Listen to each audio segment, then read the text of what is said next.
ಎಲ್ಲರಿಗೂ ನಮಸ್ಕಾರ. ನನ್ನ ಯೂಟ್ಯೂಬ್ ಚಾನಲ್ಗೆ ಸ್ವಾಗತ. ಇಂದಿನ ವಿಡಿಯೋದಲ್ಲಿ ನಾನು ಶಿವಕೋಟ್ಯಾಚಾರ್ಯರು ಬರೆದಂಥ ವಡ್ಡಾರಾಧನೆಯಲ್ಲಿ ಇರುವಂಥ ಭದ್ರಬಾಹು ಭಟ್ಟಾರರ ಕಥೆ ಈ ವಿಡಿಯೋವನ್ನು ಹಾಕ್ತಾ ಇದ್ದೇನೆ ವಿದ್ಯಾರ್ಥಿಗಳೇ ಮತ್ತು ಆತ್ಮೀಯರೇ. ಭದ್ರಬಾಹು ಭಟ್ಟಾರರ ಕಥೆ ನೋಡೋಣ. ಈಗ ಭರತ ಕ್ಷೇತ್ರದಲ್ಲಿ ಪುರವರ್ಧನ ಎನ್ನುವಂಥ ಒಂದು ರಾಜ್ಯವಿದ್ದಿತು. ಇಲ್ಲಿ ಕೌಂಡಿನಿ ನಗರ ಇದ್ದಿತು.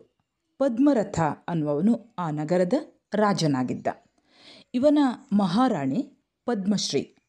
ರಾಜಪುರೋಹಿತನ ಹೆಸರು ಸೋಮಶರ್ಮ. ಇವನು 4 ವೇದ, 6 ಅಂಗ, 18 ಧರ್ಮಶಾಸ್ತ್ರ ಇವನ್ನೆಲ್ಲ ತಿಳಿದಿದ್ದನು. ಪ್ರತ್ಯಕ್ಷವಾದ ಲಕ್ಷ್ಮಿಯಂತೆ ತೊಳಗುತ್ತಿದ್ದ ಸೋಮಶ್ರೀಯು ಇವನ ಮಡದಿಯಾಗಿದ್ದಳು. ಇವರಿಗೆ ಒಂದು ಮಗುವಾಯಿತು. ಆಗ ತಾಯಿಗೂ ತಂದೆಗೂ ನೆಂಟರಿಷ್ಟರಿಗೂ ವೈಭವ ಹೆಚ್ಚಿತು, ಉತ್ಸಾಹವೂ ಕೂಡ ಹೆಚ್ಚಿತು, ಸುಖವೂ ಅದರೊಂದಿಗೆ ಇನ್ನೂ ಹೆಚ್ಚಿತು. ಆದ್ದರಿಂದ ಮಗುವಿಗೆ ಭದ್ರಬಾಹು ಎಂದು ಹೆಸರಿಟ್ಟರು. ಮಗುವು ಬಿದಿಗೆಯ ಚಂದ್ರನಂತೆ ಬೆಳೆಯಿತು. ಮುಂಜಿ ಮಾಡುವ ವಯಸ್ಸಿಗೆ ಬಂದಿತು. ಪ್ರಶಸ್ತವಾದ ನಕ್ಷತ್ರ ಮುಹೂರ್ತ ನೋಡಿ ಮಗುವಿಗೆ ಮುಂಜಿ ಮಾಡಿದರು. ಭದ್ರಬಾಹು ತನ್ನ ಓರಿಗೆಯ ಹುಡುಗರೊಡನೆ ಊರ ಹೊರಗೆ ಒಂದರ ಮೇಲೊಂದು 14 ಬಿಲ್ಲೆಗಳನ್ನು ಇಟ್ಟು ಆಡುತ್ತಿದ್ದನು. ವರ್ಧಮಾನ ತೀರ್ಥಂಕರರು ಮೋಕ್ಷಕ್ಕೆ ಹೋದ ನಂತರ ಚತುರ್ದಶ ಪೂರ್ವಧಾರಿಗಳಲ್ಲಿ 4ನೆಯವರಾದ ಗೋವರ್ಧನ ಭಟ್ಟಾರರು ಊರ್ಜಯಂತ ತೀರ್ಥಕ್ಕೆ ವಂದಿಸಲು ವಿಹರಿಸುತ್ತಾ ಬಂದರು. ದಾರಿಯಲ್ಲಿ ಕೌಂಡಿನಿ ನಗರಕ್ಕೆ ಬಂದು ಊರ ಹೊರಗಿನ ಬಯಲಿನಲ್ಲಿ ಒಂದರ ಮೇಲೊಂದರಂತೆ 14 ಬಿಲ್ಲೆಗಳನ್ನು ಸೇರಿಸಿ ಆಡುತ್ತಿದ್ದ ಭದ್ರಬಾಹು ಬಾಲಕನನ್ನು ಗೋವರ್ಧನರು ಗಮನಿಸಿದರು. ಇವನು ನಮ್ಮ ನಂತರ ಚತುರ್ದಶ ಪೂರ್ವಧಾರಿಯಾಗುವ ಮಹಾತ್ಮನು ಎಂದು ಯೋಚಿಸಿ ಬಾಲಕನೊಡನೆ ಆತನ ಮನೆಗೆ ಬಂದು ಅವನ ಮಾತಾಪಿತರನ್ನು ಕಂಡು, ಈ ಬಾಲಕನನ್ನು ನಮ್ಮ ವಶಕ್ಕೆ ಕೊಡಿ. ಇವನಿಗೆ ಎಲ್ಲ ಶಾಸ್ತ್ರಗಳನ್ನು ಕಲಿಸಿ ಪಂಡಿತನನ್ನಾಗಿ ಮಾಡಿ ಮತ್ತೆ ನಿಮ್ಮ ಬಳಿಗೆ ಇವನನ್ನು ತಂದು ಬಿಡುವೆವು ಎಂದು ತಿಳಿಸಿದರು. ಅವರು ತಮ್ಮ ಮಗನನ್ನು ಇವರಿಗೊಪ್ಪಿಸಿದರು. ಇವರು ವೃದ್ಧಿಧಾರಿಗಳಾಗಿದ್ದರು. ಋಷಿ ಸಮುದಾಯವನ್ನು ಇವರು ರಕ್ಷಿಸುತ್ತಾ ವಿಹರಿಸುತ್ತಿದ್ದರು. ಮಗಧ ದೇಶದಲ್ಲಿ ಪಾಟಲಿಪುತ್ರ ನಗರವಿದ್ದಿತು. ನಂದನು ಇಲ್ಲಿ ರಾಜನಾಗಿದ್ದನು. ಒಮ್ಮೆ ಚಾಣಕ್ಯನೆಂಬ ಬ್ರಾಹ್ಮಣನನ್ನು ನಂದ ಅಪಮಾನಗೊಳಿಸಿದನು. ನೂಕಿ ಅಟ್ಟಿ ಕಳೆದನು. ಚಾಣಕ್ಯನು ಮುಳಿದು ನಂದನನ್ನು ಕೊಲ್ಲಿಸಿ ಚಂದ್ರಗುಪ್ತನನ್ನು ರಾಜನನ್ನಾಗಿ ಮಾಡಿದನು. ಇವನು ಕೆಲಕಾಲ ರಾಜ್ಯವಾಳಿ ನಂತರ ಸತ್ತನು. ಇವನ ಮಗ ಅಶೋಕ. ಅಶೋಕನ ಮಗ ಪ್ರಭಾಕರನಂತೆ ತೇಜಸ್ವಿಯಾದ ಕುಣಾಳ. ಕುಣಾಳ ಅಂದರೆ ಒಳ್ಳೆಯ ಕಣ್ಣುಗಳನ್ನು ಉಳ್ಳವನು ಅನ್ನುವಂತಹ ಅರ್ಥವೂ ಬರ್ತದೆ. ಹಾಗೆ ಸೌಂದರ್ಯವಂತ ಅನ್ನುವಂಥ ಸುಂದರನಾಗಿದ್ದ ಅನ್ನುವಂತಹ ಅರ್ಥವೂ ಬರ್ತದೆ. ಇವರೆಲ್ಲ ಕೆಲಕಾಲ ಹಾಯಾಗಿದ್ದರು. ಒಂದು ದಿನ ಅಶೋಕನು ಶತ್ರು ರಾಜರ ಮೇಲೆ ದಂಡೆತ್ತಿ ಹೋಗಿ ಅಲ್ಲಿಂದ ಮಂತ್ರಿಗೆ ಒಂದು ಕಾಗದ ಬರೆಸಿದ. ಶಾಲ್ಯಾನ್ನವನ್ನು, ತುಪ್ಪವನ್ನು, ತುವ್ವೆಯನ್ನು ಉಪಾಧ್ಯಾಯನಿಗೆ ಉಣ್ಣುವುದಕ್ಕೆ ಇಡಿ. ಇವನು ಕುಮಾರನನ್ನು ಓದಿಸಲಿ ಎಂದು ಸೂಚಿಸಿದನು. ಪತ್ರವನ್ನು ಓದುವಾತ ಅದನ್ನು ಅಪಾರ್ಥ ಮಾಡಿಕೊಂಡು ಉಪಾಧ್ಯಾಯನಿಗೆ ಶಾಲ್ಯನ್ನವನ್ನು, ಮಸಿಯನ್ನು, ತುಪ್ಪವನ್ನು ಕೊಡಿ, ಕುಮಾರನ ಕಣ್ಣು ಕೀಳಿಸಿ. ರಾಜಾಜ್ಞೆಗೆ ಎಲ್ಲರೂ ಹೆದರಿಕೊಂಡು ಉಪಾಧ್ಯಾಯನಿಗೆ ಶಾಲ್ಯನ್ನ, ಮಸಿ, ತುಪ್ಪ ಇವನ್ನು ಉಣ್ಣಲು ಕೊಟ್ಟು ಕುಣಾಲನ 2 ಕಣ್ಣುಗಳನ್ನು ಕಿತ್ತು ಕುರುಡನನ್ನಾಗಿ ಮಾಡಿದನು. ಕೆಲವು ದಿನ ಕಳೆದ ಮೇಲೆ ಅಶೋಕನು ಶತ್ರುಗಳನ್ನು ಸೋಲಿಸಿ ನಗರಕ್ಕೆ ಹಿಂತಿರುಗಿದನು. ಮಗ ಕುರುಡಾದುದನ್ನು ಕಂಡು ಮಮ್ಮಲ ಮರುಗಿ ಸಹಿಸಲಾರದೆ ಕುಣಾಳನ ಅರಸಿ ಚಂದ್ರಾನನೆಯ ಮಗನಿಗೆ ಸಂಪ್ರತಿ ಚಂದ್ರಗುಪ್ತನೆಂದು ಹೆಸರಿಟ್ಟು ರಾಜ್ಯಾಭಿಷೇಕ ಮಾಡಿದನು. ಎಲ್ಲ ರಾಜ್ಯವನ್ನು ಅವನಿಗೆ ವಹಿಸಿದನು. ಕುಣಾಳನನ್ನು ಕುರಿತು, ಮಗನೇ, ನಿನಗೆ ಏನು ಬೇಕು ಕೇಳು ಎಂದು ಅಶೋಕನು ತಿಳಿಸಿದನು. ಕುಣಾಳನು ಕಾಕಿಣಿ ರತ್ನವನ್ನು ಬೇಡಿದನು. ಆ ರತ್ನವು ಚಕ್ರವರ್ತಿಗೆ ಮಾತ್ರ ಒಲಿಯುವುದು ಎಂದು ಮಗನಿಗೆ ತಿಳಿಸಿದನು. ಈ ವೇಳೆಗೆ ಅಶೋಕನಿಗೆ ವೈರಾಗ್ಯ ಉಂಟಾಯಿತು. ಸುವ್ರತ ಭಟ್ಟಾರರ ಪಕ್ಕದಲ್ಲಿ ಇವನು ಜಿನದೀಕ್ಷೆ ಪಡೆದನು. ತಪವೆಸಗಿ ಸದ್ಗತಿ ಪಡೆದನು. ಸಂಪ್ರತಿ ಚಂದ್ರಗುಪ್ತನು ರಾಜ್ಯವಾಳುತ್ತಿರುವಾಗ ಅವಧಿ ಜ್ಞಾನಿಗಳಾದ ಸಮಾಧಿಗುಪ್ತಾಚಾರ್ಯರು ವಿಹಾರ ಮಾಡಿಕೊಂಡು ಪಾಟಲಿಪುತ್ರಕ್ಕೆ ಆಗಮಿಸಿದರು. ನಗರದ ಹೊರಗಡೆ ಉದ್ಯಾನದಲ್ಲಿ ಇವರು ತಂಗಿದರು. ಸಂಪ್ರತಿ ಚಂದ್ರಗುಪ್ತನು ಬಂದು ಇವರಿಗೆ ನಮಸ್ಕಾರ ಮಾಡಿ ಧರ್ಮವನ್ನು ಆಲಿಸಿದನು. ಆಚಾರ್ಯರ ಬಳಿ ತನ್ನ ಭವಾವಳಿಯನ್ನು ಇವನು ಕೇಳಿದನು. ನಂದಿಮಿತ್ರ ಭರತ ಕ್ಷೇತ್ರದಲ್ಲಿ ಆವಂತಿ ನಾಡು. ಇದರಲ್ಲಿ ವೈದಿಕ ನಗರ. ಜಯವರ್ಮನು ಇಲ್ಲಿ ರಾಜನಾಗಿದ್ದನು. ಧಾರಿಣಿಯ ಮಹಾರಾಣಿಯಾಗಿದ್ದಳು. ಈ ನಗರದ ಬಳಿ ಪರಾಳಕೂಟ ಗ್ರಾಮ ಇದ್ದಿತು. ಇಲ್ಲಿ ದೇವಿಲನು ಒಬ್ಬ ವ್ಯಾಪಾರಿಯಾಗಿದ್ದನು. ಇವನ ಮಡದಿ ಪೃಥ್ವಿಶ್ರೀ. ಇವಳ ಗರ್ಭದಲ್ಲಿ ಪಾವಿಕರ್ಮದ ಒಂದು ಜೀವ ಬಂದು ನೆಲೆಸಿತು. ವ್ಯಾಪಾರಿ ಕಾರಣವೇ ಇಲ್ಲದೆ ದಿವಾಳಿಯಾದನು. ಒಂದು ದಿವಸ ಬಂಡಿಗಳಲ್ಲಿ ಹತ್ತಿಯನ್ನೂ ಧಾನ್ಯವನ್ನೂ ತುಂಬಿಕೊಂಡು ದೇವಿಲನು ಮಾರಾಟ ಮಾಡಲು ಪಟ್ಟಣಕ್ಕೆ ಹೊರಟನು. ಕಾಡಿನಲ್ಲಿ ಕಳ್ಳರು ಅಡ್ಡಕಟ್ಟಿ ಮೇಲೆ ಬಿದ್ದು ಇರಿದಾಗ ದೇವಿಲನಾದಿಯಾಗಿ ಹಲವಾರು ವ್ಯಾಪಾರಿಗಳು ಸತ್ತು ಹೋದರು. ಅಳಿದುಳಿದವರು ಕಾಲಿಗೆ ಬುದ್ಧಿ ಹೇಳಿದರು. ಗಾಡಿಗಳನ್ನೆಲ್ಲ ಕಳ್ಳರು ದೋಚಿದರು. ಇತ್ತ ಪೃಥ್ವಿಶ್ರೀಗೆ ಹೆರಿಗೆಯಾಯಿತು. ಹುಟ್ಟಿದ ಗಂಡು ಮಗುವಿಗೆ ನಂದಿಮಿತ್ರ ಎಂದು ಹೆಸರಿಟ್ಟರು. 2-3 ತಿಂಗಳಾಗುವುದರಲ್ಲಿ ಪೃಥ್ವಿಶ್ರೀಯೂ ಸತ್ತು ಹೋದಳು. ಇವನನ್ನು ನೆಂಟರು ಸಾಕಿದರು. ಇವನು ಬೆಳೆಯುತ್ತಿರುವಾಗ ನೆಂಟರೂ ಸತ್ತು ಹೋದರು. ಇವನು ನಿರ್ಗತಿಕನಾದನು. ಇವನು ನಮ್ಮೂರಿನಲ್ಲಿದ್ದರೆ ನಮಗೂ ಸಾವು ನೋವು ತಪ್ಪಿದ್ದಲ್ಲ ಎಂದು ಊರಿನವರು ನಿರ್ಧರಿಸಿ ಇವನನ್ನು ಊರಿನಿಂದ ಹೊರಗೆ ಅಟ್ಟಿದರು. ಇವನು ಕೆಲವು ಊರುಗಳಲ್ಲೂ ನಾಡುಗಳಲ್ಲೂ ಭಿಕ್ಷೆಗಾಗಿ ಅಲೆದರೂ ಎಷ್ಟೋ ಬಾರಿ ಬರಿಗೈಯಿಂದ ಹಿಂತಿರುಗುವಂತಾಯಿತು. ಹೀಗೆ ಇರುವಾಗ ಇವನಿಗೆ 15 ವರ್ಷವಾಯಿತು. ವೈದಿಶ ನಗರಕ್ಕೆ ಬಂದನು. ಕಾಷ್ಟಕೂಟ ಎಂಬ ಸೌದೆಯವನು ಪುಳ್ಳಿಯ ಹೊರೆಯನ್ನು ಹೊತ್ತುಕೊಂಡು ಊರಿನ ಕಡೆ ಹೊರಟಿದ್ದನು. ನಂದಿಮಿತ್ರನು ಇವನ ಜೊತೆ ಸೇರಿಕೊಂಡು ತಾನೂ ಹೆಜ್ಜೆ ಹಾಕಿದನು. ಕಟ್ಟಿಗೆಯವನಿಗೆ ಆಯಾಸವಾಯಿತು. ಹೊರೆಯನ್ನು ಇಳಿಸಿ ಹಾಗೆಯೇ ಮಲಗಿದರು. ನಂದಿಮಿತ್ರನೂ ಮಲಗಬೇಕು ಎಂದುಕೊಂಡು 8 ಮಂದಿ ಒಟ್ಟಾದರೂ ಹೊರಲಾರದಂತಹ ಒಂದು ಬಂಡೆಯನ್ನು ತಂದು ತಲೆದಿಂಬಾಗಿಟ್ಟುಕೊಂಡು ಮಲಗಿದನು. ಇವನ ದೈಹಿಕ ಬಲವನ್ನು ಕಂಡು ಕಟ್ಟಿಗೆಯವನು ಚಕಿತನಾದನು. ಇವನನ್ನೂ ಜೊತೆಯಲ್ಲಿ ಕರೆದುಕೊಂಡು ಹೋಗಿ ಊಟಕ್ಕಿಟ್ಟು, ಈ ಊರಿನಲ್ಲಿ ನಿನಗೆ ಯಾರಾದರೂ ನೆಂಟರಿರುವರೇ ಎಂದು ಕೇಳಿದನು. ನಾನು ಪರದೇಶಿ, ನನಗಾರೂ ದಿಕ್ಕಿಲ್ಲ ಎಂದು ನಂದಿಮಿತ್ರನು ತಿಳಿಸಿದನು. ನೀನು ನನ್ನೊಡನೆ ಇದ್ದು ಬಿಡು, ಎಲ್ಲೂ ಹೋಗಬೇಡ ಎಂದು ಹೇಳಿ ಅವನಿಗೆ ಆಶ್ರಯವಿತ್ತನು. ಇಬ್ಬರೂ ಸೇರಿಕೊಂಡು ದಿನವೂ ಸೌದೆಯನ್ನು ತರಲು ಪ್ರಾರಂಭಿಸಿದರು. 12 ಜನ ಹೊರಬಹುದಾದ ಹೊರೆಯನ್ನು ನಂದಿಮಿತ್ರ ಅನಾಯಾಸವಾಗಿ ಹೊರುತ್ತಿದ್ದನು. ಹೀಗೆ ಕೆಲವು ದಿನ ಕಳೆಯಿತು. ಕಟ್ಟಿಗೆಯವ ತನ್ನ ಮಡದಿ ಜಯಘಂಟಿಯೊಡನೆ, ನೀನು ಇವನಿಗೆ ಹೊಟ್ಟೆ ತುಂಬ ಊಟ ಹಾಕಬೇಡ, ಎಣ್ಣೆಯನ್ನು ಹೆಚ್ಚಾಗಿ ಹಾಕಿಯ, ಸ್ನಾನ ಮಾಡಲು ಕೇಳಿದಾಗ ನೀರನ್ನು ಎರೆಯಬೇಡ ಎಂದು ಕಟ್ಟುನಿಟ್ಟು ಮಾಡಿದನು. ಗಂಡ ಹೇಳಿದಂತೆ ಹೆಂಡತಿಯೂ ಮಾಡುತ್ತಾ ಬಂದಳು. ನಂದಿಮಿತ್ರನು ನಿತ್ಯವೂ ಹೊತ್ತುಕೊಂಡು ಬಂದ ಕಟ್ಟಿಗೆಯನ್ನು ಮಾರಿ ಕಾಷ್ಟಕೂಟನು ಧನಿಕನಾದನು. ಒಂದು ದಿವಸ ಜಯಘಂಟಿ ಮರುಕಗೊಂಡು ಹೊಟ್ಟೆ ತುಂಬ ಊಟ ಹಾಕಿದಳು. ಮಾರನೆಯ ದಿನ ಕಟ್ಟಿಗೆ ತರಲು ಇಬ್ಬರೂ ಹೊರಟು, ಅಯ್ಯ, ನನಗೆ ಉಡಲು ಬಟ್ಟೆ ಇಲ್ಲ, ಕಡಿಮೆ ಬೆಲೆಯ ಬಟ್ಟೆಯನ್ನಾದರೂ ಕೊಡಿಸು ಎಂದು ನಂದಿಮಿತ್ರನು ಅಂಗಲಾಚಿದನು. ಹಾಗೇ ಆಗಲಿ ಎಂದು ಕಾಷ್ಟಕೂಟ ಹೇಳಿದನು. ಇಬ್ಬರೂ ಸೌದೆಯನ್ನು ತೆಗೆದುಕೊಂಡು ಮನೆಗೆ ಬಂದರು. ಇವನಿಗೆ ನೀನು ಹೊಟ್ಟೆ ತುಂಬ ಊಟಕ್ಕೆ ಹಾಕಿದೆಯೇನು ಎಂದು ಇವನು ಹೆಂಡತಿಯನ್ನು ಕೇಳಿದನು. ಹಬ್ಬವಲ್ಲವೇ, ಅದರಿಂದ ತೃಪ್ತಿಯಾಗುವಂತೆ ಬಡಿಸಿದೆನು ಎಂದು ಅವಳು ಹೇಳುತ್ತಿದ್ದಂತೆ ಇವನು ಮುಳಿದು ಜಯಘಂಟಿಯನ್ನು ಸದೆಬಡಿದು ಅವಳನ್ನು ಮನೆಯಿಂದ ಹೊರಕ್ಕೆ ನೂಕಿದನು. ಆಗ ನಂದಿಮಿತ್ರನು ಇವಳನ್ನು ಕಂಡು, ಅಮ್ಮ, ಏಕೆ ನಿನ್ನನ್ನು ನಿನ್ನ ಗಂಡ ಬಡಿದನು ಎಂದು ಕರುಣೆಯಿಂದ ಕೇಳಿದನು. ನಿನ್ನೆ ನಿನಗೆ ಹೊಟ್ಟೆ ತುಂಬ ಊಟಕ್ಕಿಟ್ಟೆ ಎಂದು ಮುಳಿದು ನನ್ನನ್ನು ಬಡಿದು ಮನೆಯಿಂದ ಹೊರಗೆ ಹಾಕಿರುವನು ಎಂದು ಅವಳು ತನ್ನ ಸಂಕಟವನ್ನು ತೋಡಿಕೊಂಡಳು. ಇವನು ಪಂಚಮಹಾಪಾತಕಿ, ಇವನ ಮನೆಯಲ್ಲಿ ಮಾರಿ ಇರಲಿ ಎಂದು ಮನೆಯನ್ನು ಕಾಷ್ಟಕೂಟನು ತೊರೆದು ತಾನೇ ಸ್ವತಂತ್ರವಾಗಿ ದಿನವೂ ಸೌದೆಯನ್ನು ತಂದು ಮಾರಾಟ ಪ್ರಾರಂಭಿಸಿದನು. ಆದರೆ ಇವನು ತರುವ ದೊಡ್ಡ ಹೊರೆಯನ್ನು ಕೇಳಿದ ಬೆಲೆಗೆ ಅಗ್ಗವಾಗಿ ಮಾರಿ ಇವನು ಬಡತನದಲ್ಲೇ ಹೊಟ್ಟೆ ಹೊರೆಯುತ್ತಿದ್ದನು.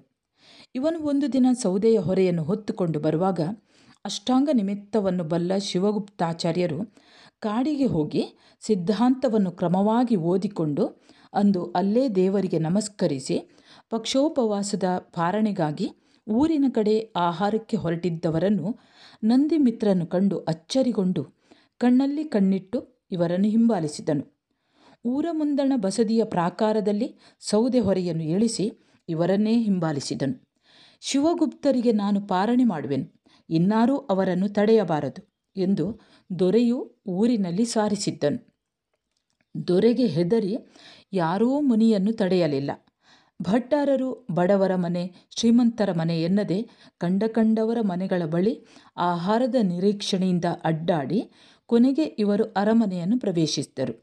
ರಾಜ ಮತ್ತು ರಾಣಿಯರು ಬಂಗಾರದ ಕಳಸ, ಕನ್ನಡಿ, ಹೂ, ಅಕ್ಕಿ, ಮಾದಲ ಫಲವೇ ಮುಂತಾದ ಅರ್ಚನಾ ದ್ರವ್ಯಗಳೊಡನೆ ಮುನಿಗಳನ್ನು ಎದುರುಗೊಂಡರು. ಮುನಿಗಳಿಗೆ ಪ್ರದಕ್ಷಿಣೆ ಹಾಕಿದರು. ರಾಣಿಯು ನೀರನ್ನು ಹಾಕಲು ಅರಸನು ಇವರ ಪಾದಗಳನ್ನು ತೊಳೆದನು.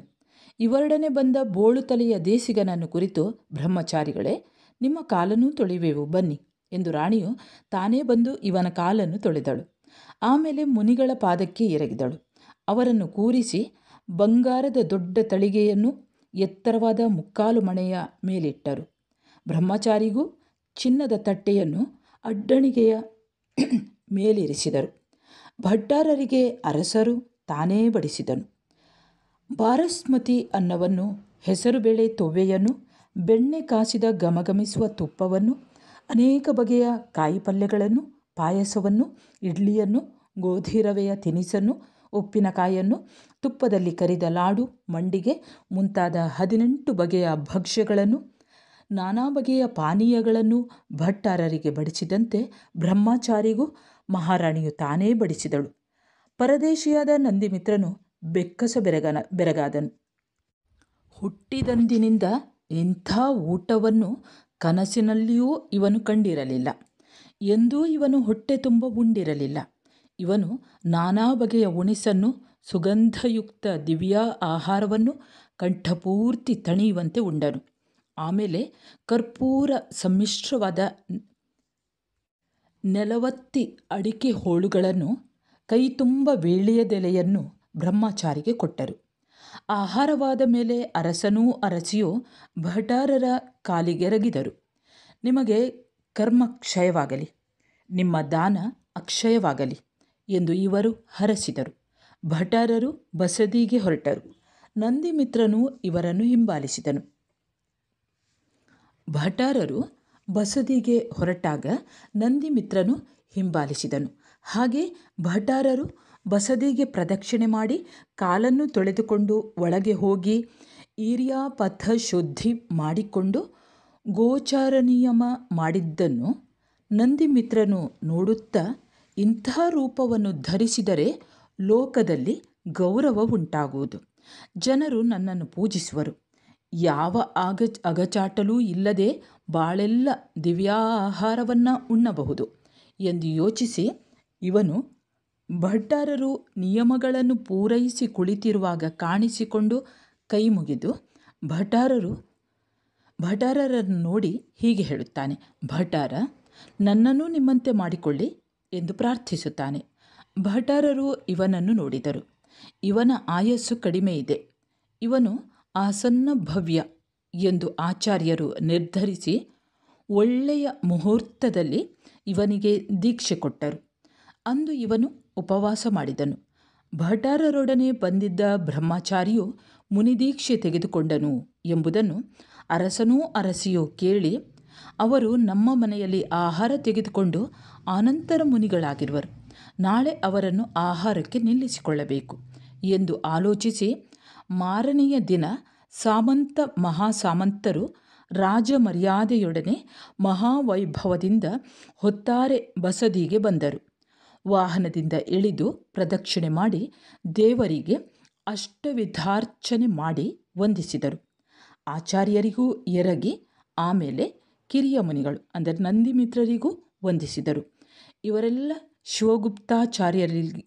ಶಿವಗುಪ್ತಾಚಾರ್ಯರಲ್ಲಿಗೆ ಬಂದು ಕುಳಿತು ಧರ್ಮವನ್ನು ಆಲಿಸಿದರು. ಆಮೇಲೆ ಭಟಾರ ಕಿತ್ತಯ್ಯನನ್ನು ಅಂದರೆ ಮರಿಸ್ವಾಮಿಯನ್ನು ಈ ದಿನ ನಮಗೆ ಒಪ್ಪಿಸಬೇಕು, ನಾವು ಆಹಾರ ನೀಡುವೆವು, ಪುಣ್ಯ ಭಾಗಿಗಳಾಗುವೆವು ಎಂದು ಪ್ರಾರ್ಥಿಸಿದರು. ಹಾಗೇ ಆಗಲಿ ಎಂದು ಆಚಾರ್ಯರು ನುಡಿದುದನ್ನು ನಂದಿಮಿತ್ರ ಮುನಿಗಳು ಕೇಳಿಸಿಕೊಂಡರು. ಸಾಮಂತ ಮಹಾಸಾಮಂತರಿಗೆ ಪ್ರಭುವಾದ ಈ ಮಹಾರಾಜನೇ ಬಂದು ನನ್ನನ್ನು ಪೂಜಿಸಿ ನಮಸ್ಕಾರ ಮಾಡಿದರು. ತಗ್ಗಿ ಬಗ್ಗಿ ಇವರು ನನ್ನ ಸೇವೆ ಮಾಡುತ್ತಿರುವರಲ್ಲ, ಪರಮಾಶ್ಚರ್ಯ. ತಪಸ್ಸಿನ ಮತ್ತು ಧರ್ಮ ಫಲವನ್ನು ಈಗಲೇ ಕಂಡಂತಾಯಿತು. ಮುಂದೆ ಇದು ವೃದ್ಧಿಯಾಗದಿರದು ಎಂದು ತನ್ನಲ್ಲೇ ಯೋಚಿಸಿ ಆ ದಿನವೂ ಉಪವಾಸ ಮಾಡಿದರು. ಶಿವಗುಪ್ತಾಚಾರ್ಯರು ನಂದಿಮಿತ್ರರನ್ನು ಕುರಿತು ಏಷಣ ಸಮಿತಿ ಮುಂತಾದ ವ್ರತಗಳನ್ನು ಸಂಕ್ಷಿಪ್ತವಾಗಿ ತಿಳಿಸಿ, ಮರಿಸ್ವಾಮಿ, ನಿಮಗೆ ಶ್ರಮವಾಗುವುದು, ದೇವರಿಗೆ ನಮಸ್ಕಾರ ಮಾಡಿ ಆಹಾರಕ್ಕೆ ಹೊರಡಿರಿ ಎಂದು ಸಲಹೆ ಕೊಟ್ಟರು. ಆಗ ನಂದಿಮಿತ್ರರು ತಾವು ಕೈಗೊಂಡ ಉಪವಾಸವನ್ನು ಗುರುಗಳಲ್ಲಿ ನಿವೇದಿಸಿದರು. ಜಯವರ್ಮ ಮಹಾರಾಜನು ಇದನ್ನು ಕೇಳಿ ಖಿನ್ನನಾಗಿ ಆಚಾರ್ಯರಿಗೂ ನಂದಿಮಿತ್ರರಿಗೂ ವಂದಿಸಿ ಅರಮನೆಗೆ ಬಂದು ಮಹಾರಾಣಿಯೊಡನೆ ಈ ದಿನ ಋಷಿಗಳಿಗೆ ಆಹಾರ ಕೊಡುವ ಭಾಗ್ಯ ದೊರೆಯಲಿಲ್ಲ ಎಂದು ತಿಳಿಸಿದನು. ಹಾಗಾದರೆ ನಾಳೆ ನಾನೇ ಮುನಿಗಳನ್ನು ನಿಲ್ಲಿಸಿ ಆಹಾರ ಕೊಟ್ಟು ಪುಣ್ಯ ಭಾಗಿಯಾಗುವೆನು ಎಂದು ಮಹಾರಾಣಿ ಹಿಗ್ಗಿನಿಂದ ನುಡಿದಳು. ಹಾಗೇ ಮಾಡು, ಬರುವ ಪುಣ್ಯ ನಿನಗೂ ನನಗೂ ಸಮಾನಾಗಿ ಭಾಗವಾಗಲಿ ಎಂದು ರಾಜನು ಹೇಳಿದನು. ಆದರೆ ನೀವು ಮಾತ್ರ ಈ ದಿವಸ ನನ್ನನ್ನು ಬಿಟ್ಟು ಪುಣ್ಯವನ್ನು ಬಾಚಲು ಒಂಟಿಯಾಗಿ ಹೋದಿರಿ. ನಾಳೆ ನಾನೇ ಪುಣ್ಯವನ್ನು ಗಳಿಸುವೆನು, ನೀವು ನಾಡಿದ್ದು ಮುನಿಗಳನ್ನು ತಡೆಯಿರಿ ಎಂದು ಹೇಳಿ ಮರುದಿವಸ ರಾಣಿಯು 500 ಮಂದಿ ಅರಸಿಯರನ್ನು, ರಾಣಿವಾಸದ ಶ್ರೇಷ್ಠ ವೇಶ್ಯೆಯರನ್ನೂ ಕರೆದುಕೊಂಡು ಹೊರಟಳು. ಹೆಣ್ಣಾನೆಗಳ ಮೇಲೆ ಸಿಬಿಗೆಗಳ ಮೇಲೆ ಕುಳಿತು ಕೊಡೆ ಹಿಡಿಸಿ ಮದ್ದಳೆ, ಕೊಳಲು, ಝಿಂಕಾರದ ಹರೆಗಳು ಮರೆಯುತ್ತಿರಲು, ಅಂಗರಕ್ಷಕರು ಬಳಸಿರಲು, ದಾರಿಯಲ್ಲಿದ್ದ ಜನರನ್ನು ಕಾವಲುಗಾರನು ದೂರ ಸರಿಸುತ್ತಾ ಇರಲು, ವಿದ್ಯಾಧರ್ಯರೇ ಬರುವಂತೆ ಬಂದು ಬಸದಿಯ ಬಾಗಿಲವಾಡದ ಅಂಗಳದಲ್ಲಿ ವಾಹನಗಳಿಂದ ಇಳಿದರು. ಬಸದಿಗೆ ಪ್ರದಕ್ಷಿಣೆ ಹಾಕಿದರು. ಒಳಗೆ ಪ್ರವೇಶಿಸಿ ಇವರು ದೇವರ ದರ್ಶನ ಮಾಡಿದರು. ಮಾರ್ಗದಲ್ಲಿ ನಡೆಯುವಾಗ ಉಂಟಾದ ದೋಷವನ್ನು ನೀಗಿಸಿಕೊಂಡರು. ಅಷ್ಟವಿಧಾರ್ಚನೆ ಮಾಡಿ ದೇವರಿಗೆ ವಂದಿಸಿದರು. ಶಿವಗುಪ್ತಾಚಾರ್ಯರಿಗೆ ಎರಗಿ ಗುರುಭಕ್ತಿ ತೋರಿದರು. ಅವರಿಂದ ಶ್ರಾವಕ ವ್ರತಗಳನ್ನು ಇವರೆಲ್ಲರೂ ಸ್ವೀಕರಿಸಿದರು. ಭಟಾರ, ಈ ದಿವಸ ತಾವು ಮರಿಸ್ವಾಮಿಗಳನ್ನು ಕರೆದುಕೊಂಡು ಬಂದು ಆಹಾರ ದಾನ ಕೊಡಲು ನಮಗೆಲ್ಲ ಮಾರ್ಗದರ್ಶನ ಮಾಡಿ ಹಿಂತಿರುಗಬೇಕು, ದಯಮಾಡಿಸಿ ಎಂದು ಇವರು ಪ್ರಾರ್ಥಿಸಿದರು. ನೀವೇ ಅವರನ್ನು ಪ್ರಾರ್ಥಿಸಿರಿ, ಅವರು ಒಡಂಬಟ್ಟರೆ ನಾನೇ ಅವರನ್ನು ಕರೆದುಕೊಂಡು ಬರುವೆನು ಎಂದು ಆಚಾರ್ಯರು ಆಶ್ವಾಸನೆ ಕೊಟ್ಟರು. ಧಾರಿಣಿ ಮಹಾದೇವಿಯು ಮರಿಸ್ವಾಮಿಗಳ ಬಳಿಗೆ ಬಂದು ಅವರ ಕಾಲು ಮುಟ್ಟಿ ನಮಸ್ಕರಿಸಿ, ಮರಿಸ್ವಾಮಿ, ಈ ದಿನ ನಾವು ನಿಮಗೆ ಆಹಾರ ದಾನ ಮಾಡುವೆವು, ತಾವು ನಮ್ಮ ಮನೆಗೆ ಪಾದ ಬೆಳೆಸಬೇಕು ಎಂದು ಮತ್ತೆ ಕಾಲು ಮುಟ್ಟಿ ನಮಸ್ಕರಿಸಿದಳು. ನಂದಿಮಿತ್ರರು ರಾಣಿಯ ಮುಖವನ್ನು ನೋಡಿದರು. ಚೆನ್ನಾಗಿ ಅಲಂಕರಿಸಿಕೊಂಡು ದೇವಗಣಿಕೆಯರಂತೆ ಕಂಗೊಳಿಸುವ 500 ಮಂದಿ ರಾಣಿಯರು, ವೇಶ್ಯೆಯರು ರಾಣಿಯನ್ನು ಬಳಸಿದ್ದರು. ಶಚಿ ಮಹಾದೇವಿಯಂತೆ ತೊಳಗುತ್ತಿರುವ ಧಾರಿಣಿ ಮಹಾರಾಣಿಯೇ ನನ್ನ ಕಾಲಿಗೆ ಬಿದ್ದಿರುವಳು. ಇದೆಲ್ಲ ತಪಸ್ಸಿನ ಫಲ. ಮುಂದೆ ಈ ಫಲ ಇನ್ನೂ ಮಿಗಿಲಾಗುವುದು ಎಂದು ನಂದಿಮಿತ್ರರು ಯೋಚಿಸಿ, ಅಮ್ಮ, ಇಂದು ನಾವು ಊಟ ಮಾಡುವುದಿಲ್ಲ, ಉಪವಾಸ ಮಾಡುವೆವು ಎಂದು ಖಚಿತವಾಗಿ ತಿಳಿಸಿಬಿಟ್ಟರು. ರಾಣಿಯು ಮಂಕಾಗಿ ಭಟ್ಟಾರರಿಗೆ ವಂದಿಸಿ ಅರಮನೆಗೆ ಬಂದು ಮರಿಸ್ವಾಮಿಗಳು ಇಂದೂ ಉಪವಾಸ ಮಾಡಿರುವರು ಎಂದು ಹೇಳಿದಳು. ಅಂದು ರಾತ್ರಿ ವಜ್ರಸೇನನೆಂಬ ಸಚಿವನು ರಾಜನನ್ನು ಕಂಡು, ದೇವ, ನಾಳೆಯಾದರೂ ನಾನು ಮರಿಸ್ವಾಮಿಗಳನ್ನು ನಿಲ್ಲಿಸಿ ಪಾರಣೆ ಮಾಡುವೆನು ಎಂದು ಪ್ರಾರ್ಥಿಸಿದನು. ರಾಜನು ಇದಕ್ಕೆ ಒಪ್ಪಿಗೆ ಸೂಚಿಸಿದನು. ಮಂತ್ರಿಯು ಮಾರನೆಯ ದಿನ ಬಸದಿಗೆ ಬಂದನು. ಭಟಾರ, ಇಂದು ಮರಿಸ್ವಾಮಿಗಳಿಗೆ ನಾವು ಆಹಾರ ಕೊಡುವೆವು, ತಾವು ಅವರನ್ನು ನಮ್ಮಲ್ಲಿಗೆ ಕರೆದುಕೊಂಡು ಬರಬೇಕು. ಅವರನ್ನು ಆಹಾರಕ್ಕೆ ಕಳುಹಿಸಿ ತಾವು ಹಿಂದಿರುಗಬಹುದು ಎಂದು ಮಂತ್ರಿಯು ಬೇಡಿಕೊಂಡನು. ಮರಿಸ್ವಾಮಿಗಳು ಒಪ್ಪಿಕೊಂಡಲ್ಲಿ ಅವರನ್ನು ಕರೆದು ತರುವೆವು, ಮೊದಲು ಅವರನ್ನು ಒಪ್ಪಿಸಿ ಎಂದು ಆಚಾರ್ಯರು ತಿಳಿಸಿದರು. ಮಂತ್ರಿಯು ಮರಿಸ್ವಾಮಿಗಳ ಬಳಿಗೆ ಬಂದು, ಸ್ವಾಮಿ, ಇಂದು ನಮ್ಮ ಮನೆಗೆ ತಾವು ಬಂದು ಆಹಾರ ಸ್ವೀಕರಿಸಬೇಕು ಎಂದು ಅವರ ಕಾಲಿಗೆ ಬಿದ್ದು ಬೇಡಿಕೊಂಡನು. ಸಾಮಂತ ಮಹಾಸಾಮಂತರಿಂದ ಕೂಡಿಕೊಂಡು ಬಂದು ಮಂತ್ರಿಯೇ ನನ್ನ ಕಾಲಿಗೆ ಬಿದ್ದಿರುವನು.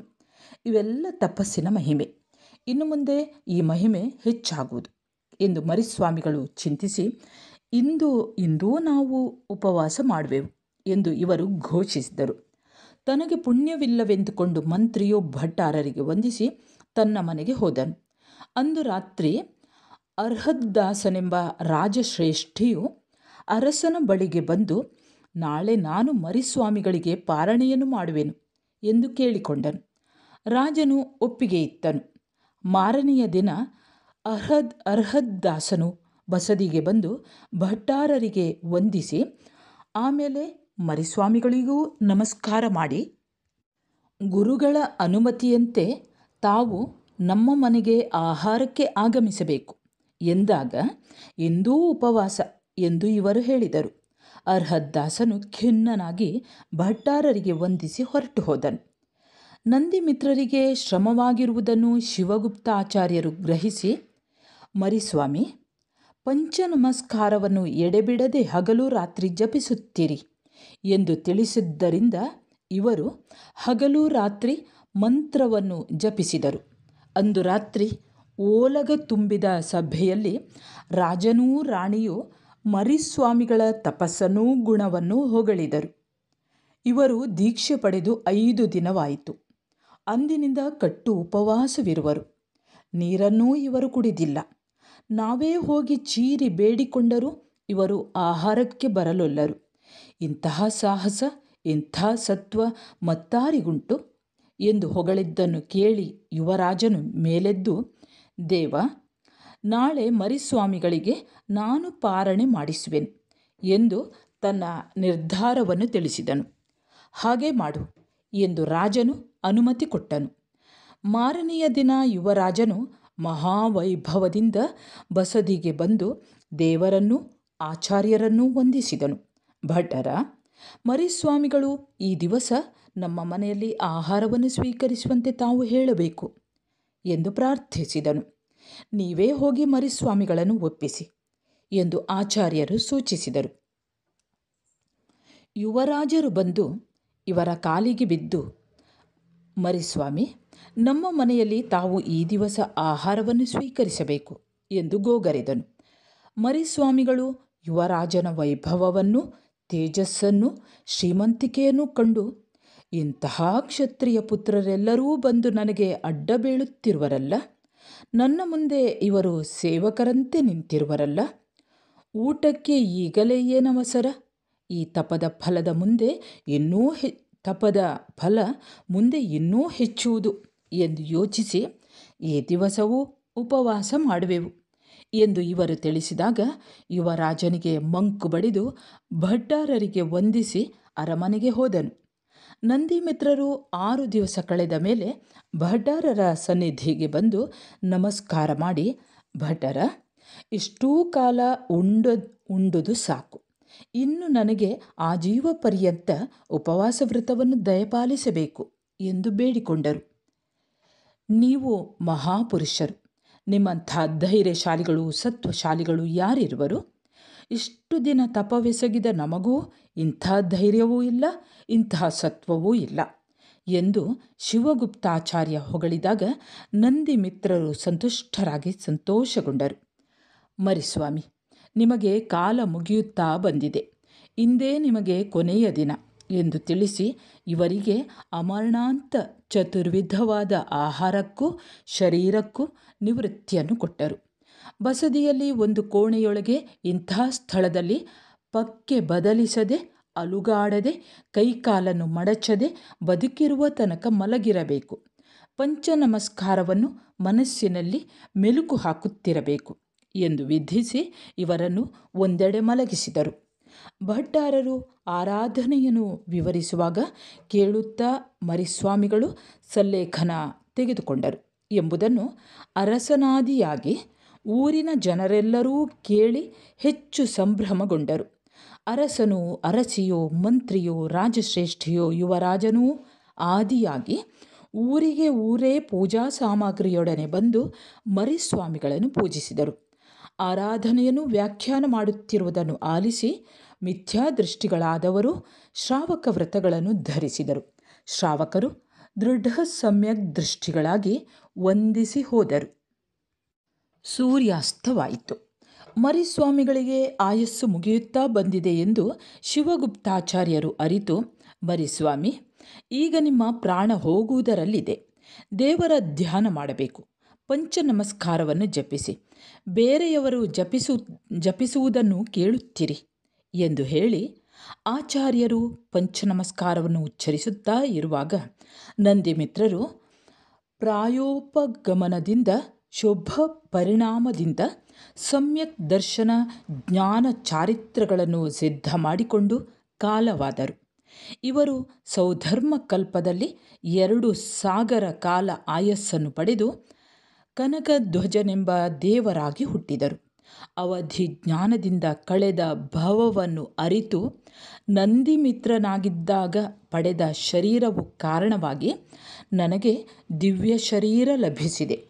3.5 ಕೋಟಿ ದೇವತೆಗಳು, 3 ಲಕ್ಷ ದೇವಿಯರು, ಗಣಿಕೆಯರು ಇವರನ್ನೆಲ್ಲ ಕೂಡಿಕೊಂಡು ಗಂಟೆಗಳ ಸಮೂಹ ಹಾಗೂ ಮುತ್ತಿನ ಗೊಂಚಲುಗಳಿಂದ ಒಪ್ಪುವ ಬಂಗಾರದ ವಿಮಾನವನ್ನೇರಿ ಮಹಾವೈಭವದಿಂದ ಕನಕಧ್ವಜನು ತನ್ನ ಮೊದಲ ದೇಹವಿದ್ದ ಕಡೆ ಆಗಮಿಸಿದನು.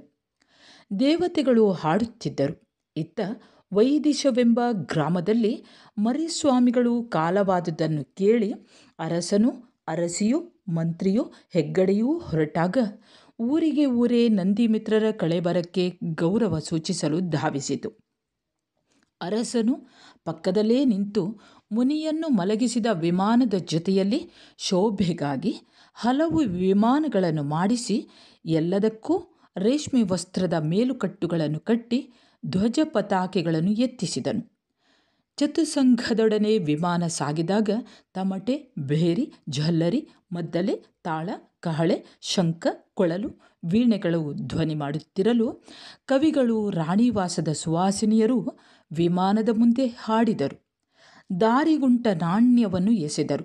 ಕನಕಧ್ವಜನು ಇದನ್ನು ಕಂಡು, ನನ್ನ ದೇಹಕ್ಕೆ ಇವರೆಲ್ಲರೂ ಇಷ್ಟೊಂದು ವಿಶೇಷವಾದ ಅರ್ಚನೆಯನ್ನು, ಪೂಜೆಯನ್ನು, ವೈಭವವನ್ನು, ಪ್ರಭಾವನೆಯನ್ನು ಮಾಡುತ್ತಿರುವಾಗ ನಾನು ಸುಮ್ಮನಿರಬಹುದೇ ಎಂದು ಹಲವು ವಿಮಾನಗಳನ್ನು ಮುನಿಯ ವಿಮಾನದ ಮುಂದೆ ಹಿಂದೆ ಬಳಸಿಕೊಂಡು ಹೋಗುವಂತೆ ಮಾಡಿದನು.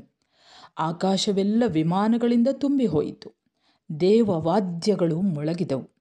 ನಮೇರು, ಮಂದಾರ, ಸಂತಾನಕ, ಪಾರಿಜಾತ ಎಂಬ ಹೂಮಳೆಗರೆದು ದೇವರೂ ದೇವಿಯರೂ ಸೇರಿಕೊಂಡು, ಈಗ ಕನಕಧ್ವಜ ಕಳೆದ ಭವದಲ್ಲಿ ಹೊಟ್ಟೆಪಾಡಿಗಾಗಿ ತಲೆಬೋಳಿಸಿಕೊಂಡಿದ್ದನು. ನೋಡಿ ನೋಡಿ, ಇದನ್ನು ಮಾನವರೆಲ್ಲ ಕಂಡು ನಂಬುವಂತಾಯಿತು ಎಂದು ಲಯಬದ್ಧವಾಗಿ ಹಾಡುತ್ತಿರುವುದನ್ನು ಕೇಳಿ ರಾಜನಾದಿಯಾಗಿ ಊರಿನ ಜನವೆಲ್ಲ ಬೆರಗಾಗಿ ನೋಡಿದರು. ನೀವು ಯಾರು? ಏನು ಹೇಳುತ್ತಿರುವಿರಿ? ನೀವು ಎಲ್ಲಿಂದ ಬಂದಿರಿ? ಏಕೆ ಈ ರೀತಿ ಹಾಡುತ್ತಿರುವಿರಿ ಎಂದು ರಾಜನು ಕೇಳಿದನು. ನಾನೇ ಅಲ್ಲವೇ ನಂದಿಮಿತ್ರನೆಂಬ ಮರಿಸ್ವಾಮಿ. ನಾನು ಊಟಕ್ಕಾಗಿ ತಪಸ್ವಿಯಾದೆನು.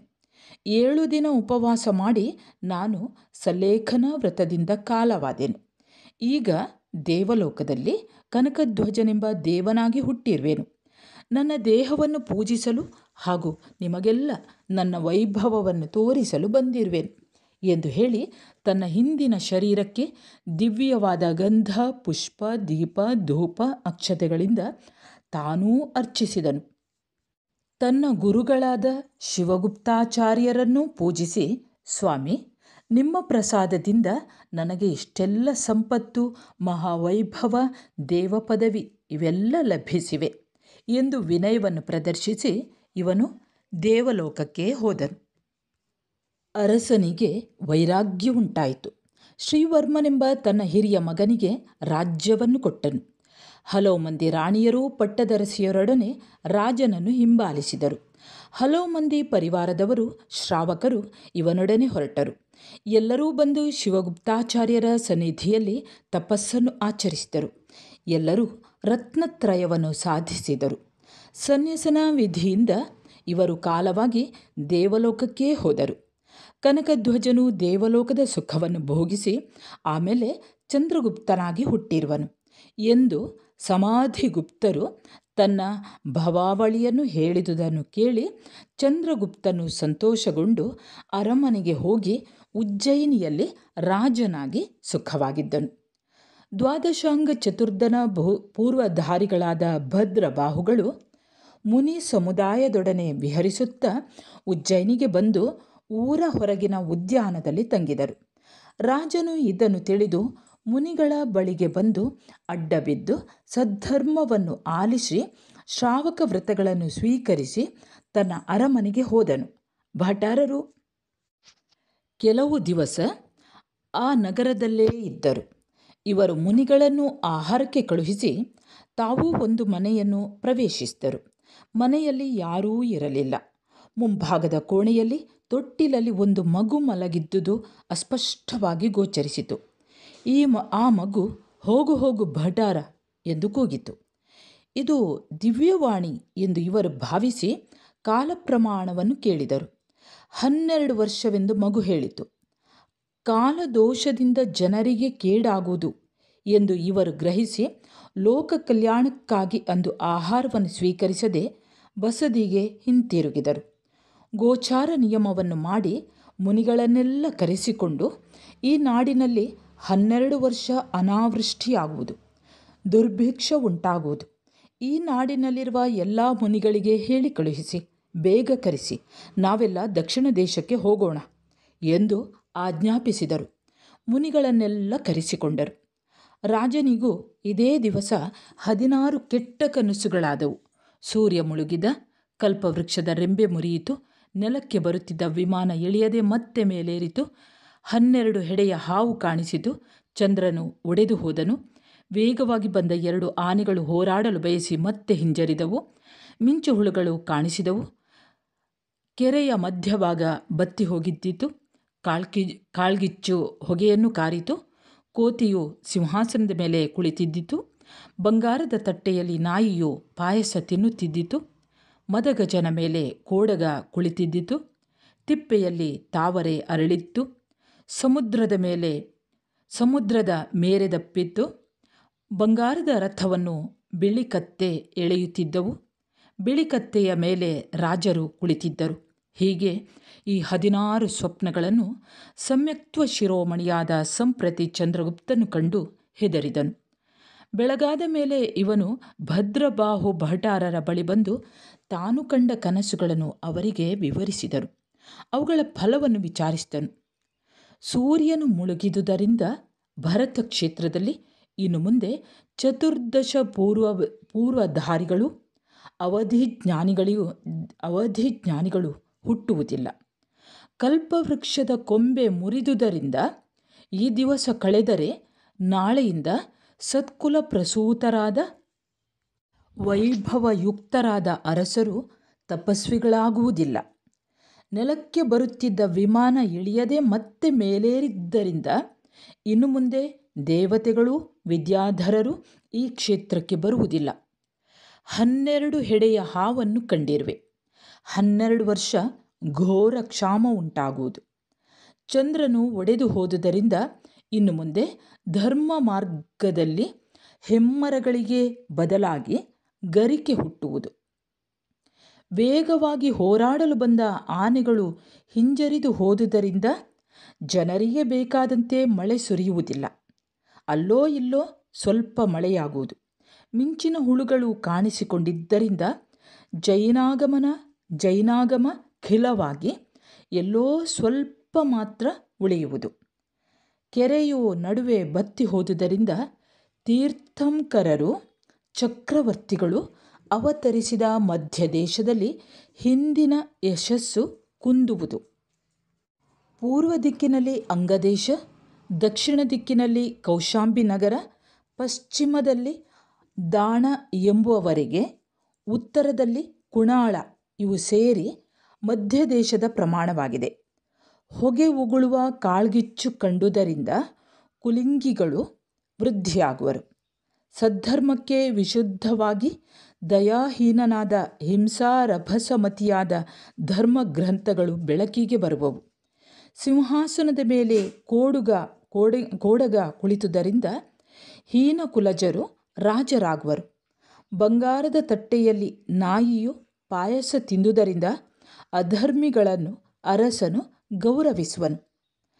ಆನೆಯ ಮೇಲೆ ಕೋಡಗ ಕುಳಿತಿರುವುದನ್ನು ಕಂಡುದರಿಂದ ಶುದ್ಧ ಕುಲದ ಅರಸು ಮಕ್ಕಳು ಹೊಟ್ಟೆಪಾಡಿಗಾಗಿ ಕುಲಜರಲ್ಲದವರ ಸೇವಕರಾಗುವರು.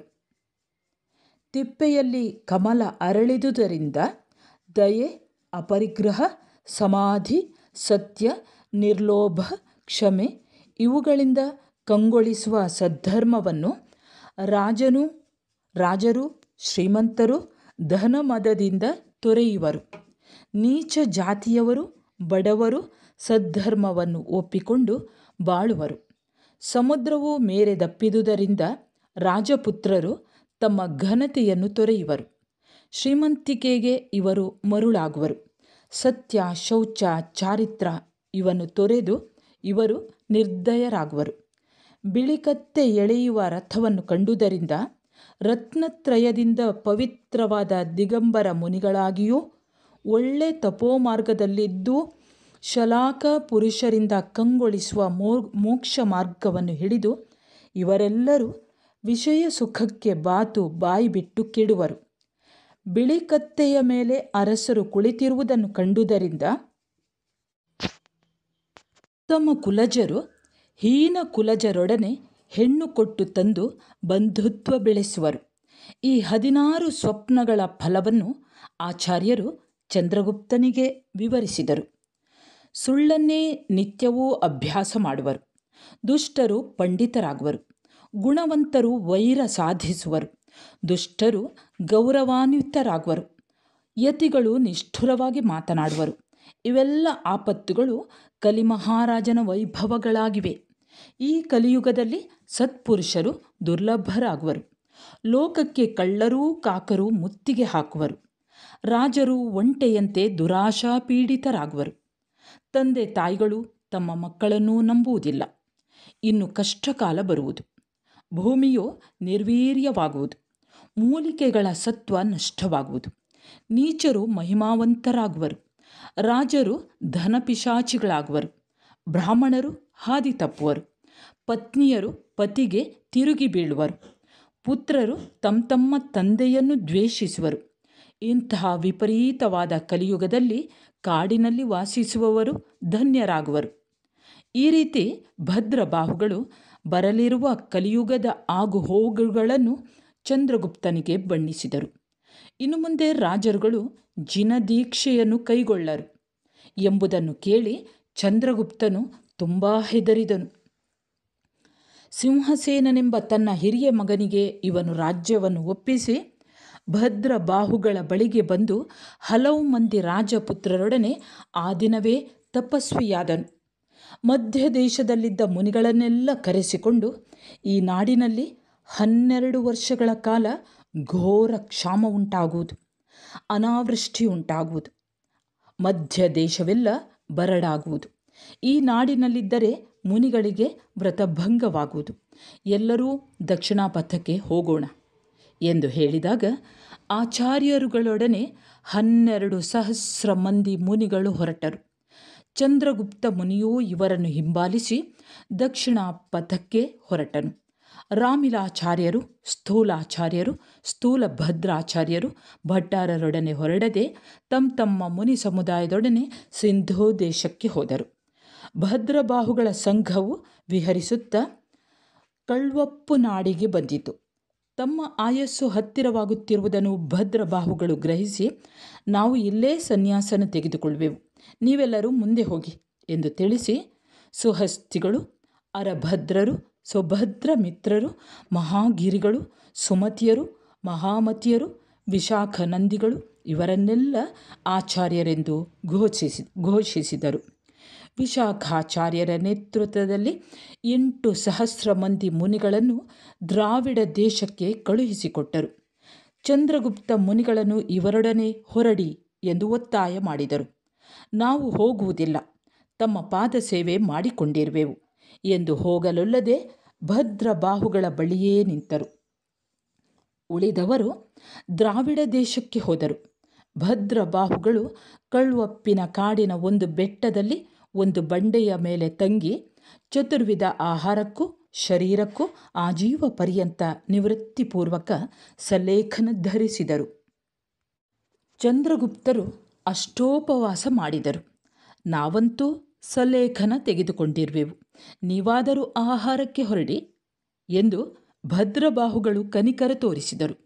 ಭಟ್ಟಾರ, ಇಲ್ಲಿ ಊರಿಲ್ಲ ಕೇರಿಯಿಲ್ಲ, ಅಡವಿಯಲ್ಲಿ ಎಲ್ಲಿಗೆ ಆಹಾರಕ್ಕೆ ಹೋಗಲಿ ಎಂದು ಚಂದ್ರಗುಪ್ತ ಮುನಿಗಳು ಕೇಳಿದರು. ಕಾಂತಾರ ಭಿಕ್ಷೆ ಎಂದು ಆಗಮದಲ್ಲಿ ಹೇಳಿದೆ. ಯಾರಾದರೂ ಬೀಡು ಬಿಟ್ಟಿರುತ್ತಾರೆ, ಅವರು ನಿಮ್ಮನ್ನು ಸ್ವಾಗತಿಸುವರು. ಆದ್ದರಿಂದ ನೀವು ಆಹಾರಕ್ಕೆ ಹೊರಡಿ ಎಂದು ಒತ್ತಾಯ ಮಾಡಿದರು. ಹಾಗೆ ಮಾಡುವೆವು ಎಂದು ಚಂದ್ರಗುಪ್ತರು ದೇವರಿಗೆ ನಮಸ್ಕರಿಸಿ ಆಹಾರಕ್ಕೆ ಹೊರಟು ಅಡವಿಯಲ್ಲಿ ಅಡ್ಡಾಡಿದರು. ಅಲ್ಲಿ ಒಂದು ಮರದ ಪೊಟರೆಯಲ್ಲಿ ಮಾಣಿಕ್ಯದ ಮುತ್ತಿನ ಒತ್ತು ಬಳೆಗಳನ್ನು ತೊಟ್ಟಿದ್ದ ಒಂದು ಕೈ ಬಂಗಾರದ ಸೌಟಿನಲ್ಲಿ ಆಹಾರ ನೀಡಲು ಬಂದಾಗ, ಇಲ್ಲಿ ಕೈ ಮಾತ್ರ ಇರುವುದು ಎಂದುಕೊಂಡು ಇವರು ಆಹಾರ ಸ್ವೀಕರಿಸದೆ ತಮ್ಮ ತಂಗುದಾಣಕ್ಕೆ ಹಿಂತಿರುಗಿದರು. ಆಹಾರ ದೊರೆಯಿತೆ ಎಂದು ಭದ್ರಬಾಹುಗಳು ವಿಚಾರಿಸಿದರು.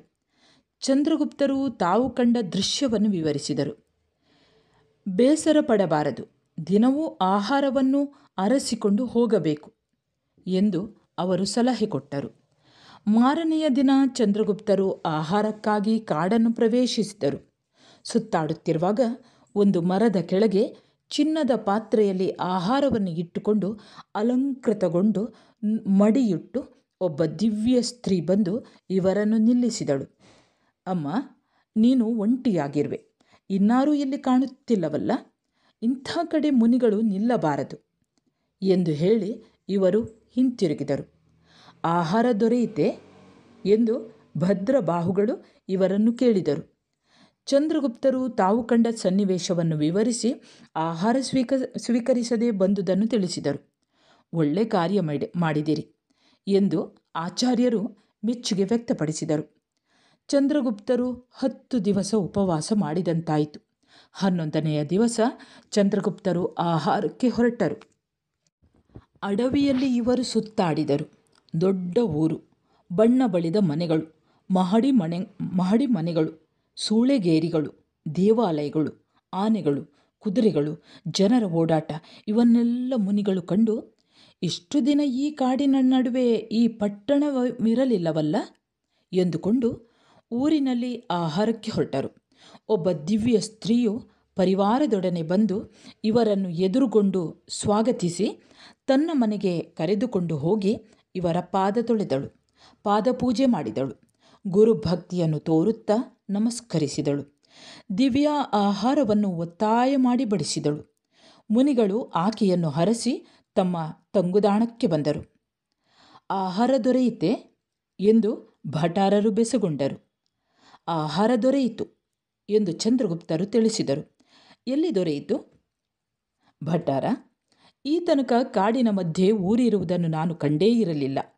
ಇಂದು ಬೇಗ ಬೇಗ ಹೆಜ್ಜೆ ಹಾಕಿ ಅಲೆದೆನು. ದೊಡ್ಡ ಊರು ಕಾಣಿಸಿತು. ಆಗ ನಾನು ಆಹಾರಕ್ಕೆ ಹೋದೆನು. ದಿವ್ಯ ಸ್ತ್ರೀಯು ಪರಿವಾರದೊಡನೆ ನನ್ನನ್ನು ಎದುರುಗೊಂಡು ನಿಲ್ಲಿಸಿ ತನ್ನ ಮನೆಗೆ ಕರೆದುಕೊಂಡು ಹೋಗಿ ಕಾಲನ್ನು ತೊಳೆದು ಪೂಜಿಸಿ ಗುರುಭಕ್ತಿ ತೋರಿದಳು, ನಮಸ್ಕರಿಸಿದಳು. ತುಂಬ ಭಕ್ತಿಯಿಂದ ದಿವ್ಯ ಆಹಾರವನ್ನು ಬಡಿಸಿದಳು. ಆಯಾಸ ಪರಿಹಾರವಾಯಿತು. ಆಹಾರ ಸ್ವೀಕರಿಸಿ ಆಕೆಯನ್ನು ಹರಸಿ ಬಂದೆನು ಎಂದು ಚಂದ್ರಗುಪ್ತ ಮುನಿಗಳು ವಿವರಿಸಿದರು. ಭದ್ರಬಾಹುಗಳು ಒಳ್ಳೆಯದಾಯಿತು ಎಂದು ಸಂತಸಗೊಂಡರು. ಚಂದ್ರಗುಪ್ತರು ನಿತ್ಯವೂ ಅದೇ ಊರಿಗೆ ಹೋಗಿ ಆಹಾರ ಸ್ವೀಕರಿಸಿದರು. ಭದ್ರಬಾಹುಗಳು ಮೊದಲು ತಪಸ್ಸು ಮಾಡುವಾಗ 32 ತುತ್ತುಗಳಲ್ಲಿ ದಿನಕ್ಕೊಂದರಂತೆ ತುತ್ತನ್ನು ತಗ್ಗಿಸುತ್ತಾ ಬಂದರು. ಹಸಿವನ್ನು ಸಹಿಸಿದರು, ಮೈಯನ್ನು ಕೃಶಗೊಳಿಸಿದರು, ಸನ್ಯಾಸನವಾಚರಿಸಿ ಹಲವು ದಿನ ಹಸಿವನ್ನು ಬಾಯಾರಿಕೆಯನ್ನು ಸಹಿಸಿ ಶುಭ ಪರಿಣಾಮಿಗಳಾಗಿ ರತ್ನತ್ರಯವನ್ನು ಸಿದ್ಧಿ ಮಾಡಿಕೊಂಡು ಕಾಲವಾದರು. ಇವರು ಬ್ರಹ್ಮಕಲ್ಪದಲ್ಲಿ 10 ಸಾಗರ ಕಾಲ ಆಯುಸ್ಸನ್ನು ಪಡೆದು ಅಮಿತಕಾಂತ ಎಂಬ ದೇವನಾಗಿ ಜನಿಸಿದರು.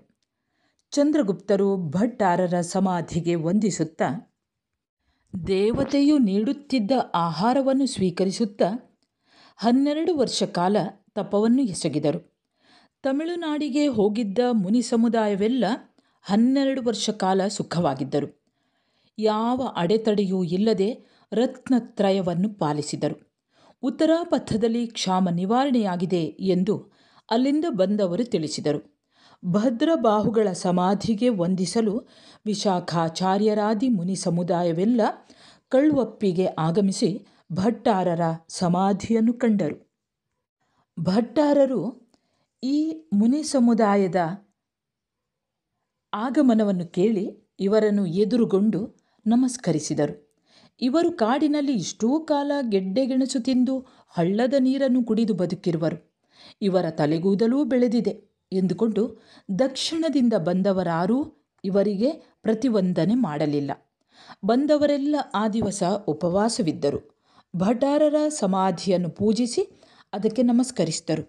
ಆ ದಿನ ಅಲ್ಲೇ ಮಲಗಿದ್ದು ಮಾರನೆಯ ದಿನ ಅವರು ಪ್ರಯಾಣ ಹೊರಟಾಗ, ಸ್ವಾಮಿ, ನಿನ್ನೆ ನಡೆದು ಬಂದಿರುವಿರಿ, ಉಪವಾಸ ಮಾಡಿರುವಿರಿ, ಆಯಾಸಗೊಂಡಿರುವಿರಿ, ಇಂದು ಇಲ್ಲೇ ಇದ್ದು ಬಿಡಿ, ಆಹಾರ ಸ್ವೀಕರಿಸಿ ನಾಳೆ ತಾವು ಪ್ರಯಾಣ ಮಾಡಿ ಎಂದು ಚಂದ್ರಗುಪ್ತನು ವಿನಂತಿ ಮಾಡಿಕೊಂಡನು. ಇಲ್ಲಿ ಊರು ಕೇರಿ ಏನೂ ಇಲ್ಲ, ಎಲ್ಲಿ ಆಹಾರ ಸ್ವೀಕರಿಸೋಣ, ಸುಮ್ಮನೆ ನಮ್ಮನ್ನು ಏಕೆ ತಡೆಯುವಿರಿ ಎಂದು ಅವರು ಬೇಸರ ಪಟ್ಟುಕೊಂಡರು. ಹತ್ತಿರದಲ್ಲಿ ದೊಡ್ಡ ಗ್ರಾಮವಿದೆ, ನೀವು ಪೇಚಾಡಿಕೊಳ್ಳಬೇಡಿ, ಈ ಹೊತ್ತು ಇಲ್ಲೇ ಇದ್ದು ಬಿಡಿ, ಈ ಹೊತ್ತು ಉಪವಾಸವಾದರೂ ಸರಿ, ಇವರ ಮಾತನ್ನು ಕೇಳೋಣ ಎಂದುಕೊಂಡರು. ಆ ವೇಳೆಗೆ ಮಧ್ಯಾಹ್ನವಾಯಿತು. ದೇವರಿಗೆ ವಂದಿಸಿ ಎಂದಾಗ ಎಲ್ಲರೂ ವಂದಿಸಿ ಚಂದ್ರಗುಪ್ತರ ಜೊತೆಯಲ್ಲಿ ಋಷಿ ಸಮುದಾಯವೆಲ್ಲ ಹೊರಟು ಸ್ವಲ್ಪ ದೂರ ಸಾಗಿದಾಗ ದೊಡ್ಡ ಗ್ರಾಮವನ್ನು ಕಂಡರು. ಆಹಾರಕ್ಕೆ ಎಲ್ಲರನ್ನೂ ಸ್ವಾಗತಿಸಲು ಒಬ್ಬೊಬ್ಬರು ಒಂದೊಂದು ಮನೆಗೆ ಹೋದರು. ಎಲ್ಲರೂ ಆಯಾಸ ಪರಿಹಾರವಾಗುವಂತೆ ದಿವ್ಯವಾದ ಆಹಾರವನ್ನು ಸ್ವೀಕರಿಸಿ ತಮ್ಮ ಸ್ಥಾನಕ್ಕೆ ಬಂದರು. ಬ್ರಹ್ಮಚಾರಿ, ಕಾಲು ತೊಳೆಯಲು ಕಮಂಡಲ ತೆಗೆದುಕೊಂಡು ಬಾ ಎಂದು ವಿಶಾಖಾಚಾರ್ಯರು ಹೇಳಿದರು. ಕಮಂಡಲವನ್ನು ಉಂಡ ಮನೆಯಲ್ಲಿ ಮರೆತು ಬಂದಿರುವೆನು ಎಂದು ಬ್ರಹ್ಮಚಾರಿ ತಿಳಿಸಿದರು. ಬೇಗ ಹೋಗಿ ಅಲ್ಲಿಂದ ತೆಗೆದುಕೊಂಡು ಬಾ ಎಂದು ಆಚಾರ್ಯರು ಆಜ್ಞಾಪಿಸಿದರು. ಬ್ರಹ್ಮಯ್ಯ ತಾವು ಉಂಡ ಮನೆಯನ್ನು ಹುಡುಕಿಕೊಂಡು ಕಾಡನ್ನೆಲ್ಲ ಅಲೆದರು. ಎಲ್ಲೂ ಊರು ಕಾಣಲಿಲ್ಲ. ಅತ್ತ ಇತ್ತ ಕಣ್ಣಾಡಿಸಿದಾಗ ಒಂದು ಮರದ ತುದಿಯಲ್ಲಿ ಕಮಂಡಲ ನೇತಾಡುತ್ತಿದ್ದಿತು. ಅದನ್ನು ನೋಡಿಕೊಂಡು ಬಂದು, ಭಟ್ಟಾರ, ನಾವು ಉಂಡ ಕಡೆ ಊರೇ ಇಲ್ಲ, ನಾವುಂಡ ಮನೆಯೂ ಇಲ್ಲ, ಒಂದು ಎತ್ತರವಾದ ಮರದ ತುದಿಯಲ್ಲಿ ಕಮಂಡಲ ನೇತಾಡುತ್ತಿದೆ, ಯಾರಾದರೂ ಮರ ಹತ್ತುವವರನ್ನು ಕಳುಹಿಸಿಕೊಡಿ ಎಂದು ಬ್ರಹ್ಮಚಾರಿ ತಿಳಿಸಿದನು. ಎಲ್ಲ ಮುನಿಗಳು ಆಶ್ಚರ್ಯಚಕಿತರಾದರು. ಎಲ್ಲರೂ ಈ ಸೋಜಿಗವನ್ನು ಕಾಣಲು ಅಲ್ಲಿಗೆ ಬಂದರು. ಊರು ಕಾಣಲಿಲ್ಲ. ಎತ್ತರವಾದ ಮರದ ಮೇಲೆ ನೇತಾಡುವ ಕಮಂಡಲವನ್ನು ಕಂಡು ತೆಗೆಸಿಕೊಂಡು ಹೋಗಿ ಚಂದ್ರಗುಪ್ತರನ್ನು ಕುರಿತು ಎಲ್ಲ ಮುನಿಗಳು, ನಾವೆಲ್ಲ ನೀವು ಕಾಡಿನಲ್ಲಿ ಕಂದಮೂಲ ತಿಂದುಕೊಂಡು ಹಳ್ಳದ ನೀರನ್ನು ಕುಡಿದು ಇಷ್ಟು ಕಾಲ ಜೀವ ಹಿಡಿದುಕೊಂಡಿರುವಿರಿ ಎಂದು ಭಾವಿಸಿದ್ದೆವು. ಅದರಿಂದಲೇ ನಿಮಗೆ ನಾವು ಪ್ರತಿವಂದನೆ ಮಾಡಲಿಲ್ಲ. ನೀವು ಅಸಮಾಧಾನ ಪಡದೆ ನಮ್ಮನ್ನೆಲ್ಲ ಕ್ಷಮಿಸಿಬಿಡಿ ಎನ್ನುತ್ತಾ ಎಲ್ಲರೂ ಚಂದ್ರಗುಪ್ತರ ಕಾಲಿಗೆ ವಂದಿಸಿದರು. ನೀವು ದೇವಪೂಜ್ಯರು, ನಿಮಗೆ ದೇವತೆಗಳು ಸೇವೆ ಮಾಡುವರು. ದೇವತೆಗಳು ನೀಡಿದ ಆಹಾರವನ್ನು ನೀವು ಈ ತನಕ ಉಂಡಿರುವಿರಿ, ಆಮೇಲೆ ತಪವೆಸಗಿರುವಿರಿ. ದೇವತೆಗಳು ನೀಡುವ ಆಹಾರವನ್ನು ಮುನಿಗಳು ತಿನ್ನಬಾರದು ಎಂದು ಹೇಳಿ ಇವರು ಚಂದ್ರಗುಪ್ತರ ತಲೆಕೂದಲನ್ನು ಕಿತ್ತು ವ್ರತಗಳನ್ನು ಕೊಟ್ಟು ತಪ್ಪೊಪ್ಪಿಗೆ ಮಾಡಿಸಿ ಇವರನ್ನು ಉತ್ತರಾಪಥಕ್ಕೆ ಕರೆದುಕೊಂಡು ಮಧ್ಯ ದೇಶಕ್ಕೆ ಆಗಮಿಸಿದರು. ಅಲ್ಲಿ ಯಾವ ತೊಂದರೆಯೂ ಇರಲಿಲ್ಲ. ಇತ್ತ ರಾಮಿಲಾಚಾರ್ಯರು, ಸ್ಥೂಲಾಚಾರ್ಯರು, ಸ್ಥೂಲಭದ್ರಾಚಾರ್ಯರು ಈ ಮೂವರು ಸಿಂಧು ದೇಶಕ್ಕೆ ತಮ್ಮ ಸಮುದಾಯದೊಡನೆ ಹೋದಾಗ ಆ ನಾಡಿನಲ್ಲಿ ಮನುಷ್ಯರೇ ಕಿತ್ತು ತಿನ್ನುವಂಥ ಬರಗಾಲವಿದ್ದಿತು.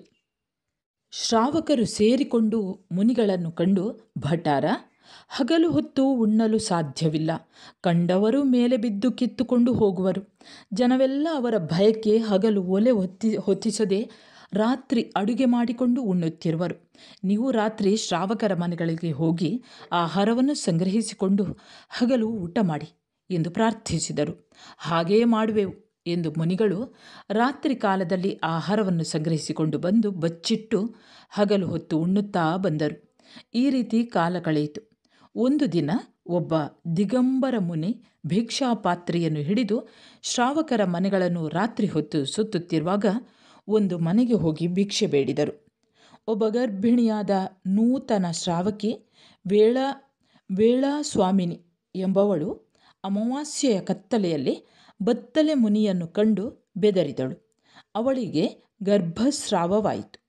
ಇದನ್ನು ಕಂಡು ಶ್ರಾವಕರೆಲ್ಲರೂ ಒಟ್ಟಾಗಿ ಮುನಿಗಳ ಬಳಿಗೆ ಬಂದು, ಭಟ್ಟಾರ, ಕಾಲ ಕೆಟ್ಟಿದೆ. ಈ ಕ್ಷಾಮ ತೀರುವ ತನಕ ನೀವು ಎಡಗೈಯನ್ನು ಇಳಿಬಿಟ್ಟು ಈ ಎಡಭುಜದ ಮೇಲೆ ಅರೆವಸ್ತ್ರವನ್ನು ಇಡಿ. ಒಳಗೆ ಬತ್ತಲೆಯಾಗೇ ಇರಿ. ಬಲಗೈಯಲ್ಲಿ ಭಿಕ್ಷಾಪಾತ್ರೆ ಹಿಡಿದು ಭಿಕ್ಷೆ ಎತ್ತಿ ಬಚ್ಚಿಟ್ಟು ಹಗಲು ಊಟ ಮಾಡಿ. ಒಳ್ಳೆಯ ಕಾಲ ಬಂದಾಗ ಪ್ರಾಯಶ್ಚಿತ್ತ ಮಾಡಿಕೊಂಡು ಆಮೇಲೆ ತಪವೆಸಗಿ ಎಂದು ಕೋರಿಕೊಂಡರು. ಜನತೆ ಹೇಳಿದಂತೆ ಇವರು ಆಚರಿಸಿದರು. ಕ್ಷಾಮ ಕಳೆದ ಮೇಲೆ ರಾಮಿಲಾಚಾರ್ಯರು, ಸ್ಥೂಲಾಚಾರ್ಯರು, ಸ್ಥೂಲಭದ್ರಾಚಾರ್ಯರು ತಮ್ಮ ಸಮುದಾಯದೊಡನೆ ವಿಹರಿಸುತ್ತಾ ಮಧ್ಯದೇಶಕ್ಕೆ ಬಂದರು. ನೀವೆಲ್ಲ ಅರೆವಸ್ತ್ರವನ್ನು ತೊರೆಯಿರಿ, ಮತ್ತೆ ಬತ್ತಲೆಯಾಗಿರಿ. ಪ್ರಾಯಶ್ಚಿತ್ತ ಮಾಡಿಕೊಂಡು ವ್ರತಧಾರಿಗಳಾಗಿ ಆದ ತಪ್ಪಿಗೆ ಪಶ್ಚಾತ್ತಾಪ ಪಡಿ. ಆಮೇಲೆ ತಪಸ್ಸು ಮಾಡಿರಿ ಎಂದು ವಿಶಾಖಾಚಾರ್ಯರಾದಿಯಾಗಿ ಎಲ್ಲ ಆಚಾರ್ಯರು ಅವರಿಗೆ ತಿಳಿಸಿದರು. ರಾಮಿಲಾಚಾರ್ಯರು, ಸ್ಥೂಲಾಚಾರ್ಯರು ವಿಶಾಖಾಚಾರ್ಯರ ಮಾತಿಗೆ ಒಪ್ಪಿಕೊಂಡು ತಮ್ಮ ಮುನಿ ಸಮುದಾಯದೊಡನೆ ಅರೆವಸ್ತ್ರವನ್ನು ಬಿಸುಟ್ಟರು. ತಪ್ಪಿಗೆ ಪಶ್ಚಾತ್ತಾಪ ಪಟ್ಟರು. ಪ್ರಾಯಶ್ಚಿತ್ತ ಮಾಡಿಕೊಂಡರು. ಸಚ್ಚಾರಿತ್ರ್ಯದಲ್ಲಿ ನಿರತರಾದರು. ಸ್ಥೂಲಭದ್ರಾಚಾರ್ಯರು ಮಾತ್ರ ಕೆಲವರೊಡನೆ ಸೇರಿಕೊಂಡು ವಿಶಾಖಾಚಾರ್ಯರ ಮಾತನ್ನು ನಿರಾಕರಿಸಿ ಅರೆವಸ್ತ್ರದ ಪಂಗಡ ಕಟ್ಟಿದರು. ಸುರಥ ನಾಡಿನಲ್ಲಿ ಒಳಭಿ ನಗರವಿದ್ದಿತು. ಇಲ್ಲಿ ವಪ್ರಪಾಲನು ಆಳುತ್ತಿದ್ದ. ಇವನ ರಾಜ್ಯದಲ್ಲಿ ಅರೆವಸ್ತ್ರದ ಶಾಖೆ ನೆಲೆಯೂರಿತು. ವಪ್ರಪಾಲನು ಮಿಥ್ಯಾದೃಷ್ಟಿಯಾಗಿದ್ದನು. ಇವನ ರಾಣಿಯಾದ ಸ್ವಾಮಿನಿಯು ಅರೆವಸ್ತ್ರ ಶಾಖೆಯ ಶ್ರಾವಿಕೆಯಾಗಿದ್ದಳು. ಒಂದು ದಿವಸ ರಾಜನು ಅರಸಿಯೊಡನೆ ಮಹಡಿಯ ಮೇಲಿದ್ದು ನಡುಹಗಲಿನಲ್ಲಿ ಗವಾಕ್ಷಿಯಿಂದ ದಿಕ್ಕುಗಳನ್ನು ನೋಡುತ್ತಿರುವಾಗ ಅರೆವಸ್ತ್ರದ ಮುನಿಗಳು ಆಹಾರಕ್ಕಾಗಿ ಅರಮನೆಗೆ ಬಂದರು. ಅರಸರು ಇವರನ್ನು ಗಮನಿಸಿ, ಮಹಾರಾಣಿ, ನಿನ್ನ ಗುರುಗಳಾದ ಈ ಅರೆವಸ್ತ್ರದ ಯತಿಗಳು ಅತ್ತ ಪೂರ್ತಿ ವಸ್ತ್ರಧಾರಿಗಳೂ ಅಲ್ಲ, ಇತ್ತ ಪೂರ್ತಿ ದಿಗಂಬರರೂ ಅಲ್ಲ. ಇವರ ಧರ್ಮ ಎಡೆಬಿಡಂಗಿಯಾಗಿದೆ ಎಂದು ಟೀಕಿಸಿದನು. ಇನ್ನೊಂದು ದಿನ ಅರೆವಸ್ತ್ರದ ಸಂಘವನ್ನು ರಾಜನು ಕರೆಸಿಕೊಂಡು, ನೀವು ಅರೆವಸ್ತ್ರವನ್ನು ತೊರೆಯಬೇಕು, ನೀವು ಬತ್ತಲೆಯಾಗಬೇಕು, ಆಮೇಲೆ ತಪವೆಸಗಬೇಕು ಎಂದು ತಿಳಿಸಿದನು. ಅವರು ಅದಕ್ಕೆ ಒಡಂಬಡಲಿಲ್ಲ. ನೋಡಿ, ನೀವು ಪೂರ್ತಿ ಬತ್ತಲೆಯಾಗಿರಿ, ಇಲ್ಲವೇ ಪೂರ್ತಿ ವಸ್ತ್ರ ಧರಿಸಿ ಎಂದು ಸಲಹೆ ಮಾಡಿದನು. ಹಾಗೇ ಮಾಡುವೆವು ಎಂದು ಅಂದಿನಿಂದ ಬಡಗನಾಡಿನ ಇವರು ವಪ್ರಪಾಲನ ರಾಜ್ಯದಲ್ಲಿ ಅರೆವಸ್ತ್ರವನ್ನು ತ್ಯಜಿಸಿ ಕಚ್ಚೆಗಟ್ಟದೆ ಸರಿಯಾಗಿ ವಸ್ತ್ರ ಉಟ್ಟುಕೊಂಡರು. ಉತ್ತರೀಯವನ್ನು ಹೊದ್ದುಕೊಂಡರು. ಇವರಲ್ಲಿ ಕೆಲವರು ಕಂಬಳಿ ಹೊದ್ದುಕೊಂಡರು. ಇವರು ಕಂಬಳಿ ಸಂಪ್ರದಾಯದವರಾಗಿ ಮುಂದೆ ಇವರೇ ಶ್ವೇತಾಂಬರರಾದರು. ದಕ್ಷಿಣ ಪಥದಲ್ಲಿ ಸಾಮಳೀಪುತ್ರನೆಂಬ ಅರಸನಿದ್ದ. ಇವನ ಸಂತತಿಯು ಶ್ವೇತಭಿಕ್ಷು ಜಾಪುಲಿ ಸಂಘಕ್ಕೆ ಮೂಲ ಪುರುಷನಾದನು. ಸಂಪ್ರತಿ ಚಂದ್ರಗುಪ್ತ ಮುನಿಗಳು ಉಗ್ರೋಗ್ರ ತಪಸ್ಸನ್ನು ಮಾಡಿ ಸಲೇಖನ ಧರಿಸಿ ಪರಮಶುದ್ಧ ಸಹಜ ರತ್ನತ್ರಯವನ್ನು ಸಾಧಿಸಿ ಕಾಲವಶರಾದರು. ಇವರು ಬ್ರಹ್ಮಕಲ್ಪದಲ್ಲಿ 10 ಸಾಗರ ಕಾಲ ಆಯುಸ್ಸನ್ನು ಪಡೆದು ಶ್ರೀಧರ ದೇವನಾಗಿ ಜನಿಸಿದರು. ಆತ್ಮೀಯರೇ ಮತ್ತು ವಿದ್ಯಾರ್ಥಿಗಳೇ, ಇಲ್ಲಿಗೆ ಭದ್ರಬಾಹು ಭಟ್ಟಾರರ ಕಥೆ ಮುಕ್ತಾಯವಾಗ್ತದೆ. ಶಿವಕೋಟ್ಯಾಚಾರ್ಯರು ರಚಿಸಿರುವಂತಹ ಈ ವಡ್ಡಾರಾಧನೆಯ ಉಳಿದ ಕಥೆಗಳನ್ನು ಕೂಡ ನಾನು ಅಪ್ಲೋಡ್ ಮಾಡಿದ್ದೇನೆ. ಅಲ್ಲಿಗೂ ಕೂಡ ಭೇಟಿ ನೀಡಿ. ನೀವು ನನ್ನ ಚಾನೆಲ್ಗೆ ಹೊಸಬರಾಗಿದ್ದಲ್ಲಿ ಮೊದಲು ಸಬ್ಸ್ಕ್ರೈಬ್ ಮಾಡುವುದನ್ನು ಮರೆಯದಿರಿ. ಹಾಗೆ ಒಂದು ಲೈಕ್ ಕೊಡಿ, ಕಮೆಂಟ್ ಮಾಡಿ. ಮುಂದೆ ವಡ್ಡಾರಾಧನೆಯ ಇನ್ನೊಂದು ಕಥೆಯೊಂದಿಗೆ ಮತ್ತೆ ಬರುತ್ತೇನೆ. ಅಲ್ಲಿಯವರೆಗೆ ನಮಸ್ಕಾರ.